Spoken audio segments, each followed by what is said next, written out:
Are you on Shell's APF pension and want to know how your benefit is calculated? This video is for you.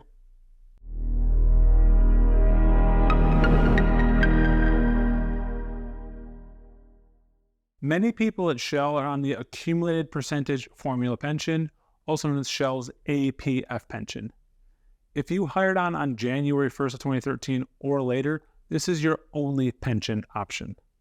Now, let's talk about the APF pension so you can see how your benefit is calculated.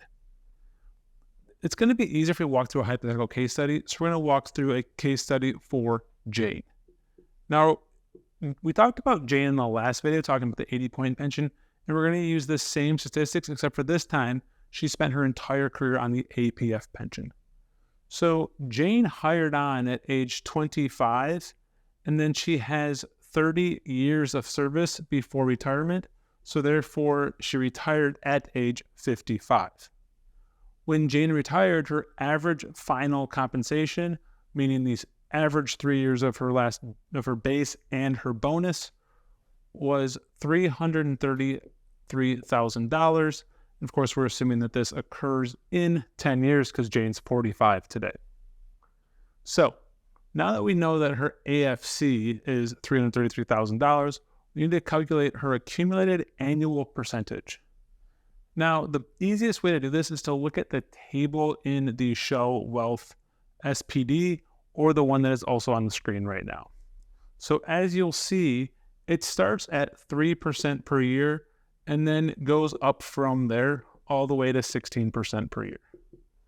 Now, when we sum this up for Jane, we'll see that for Jane's 30 years, starting at age 25, she has accumulated 259%.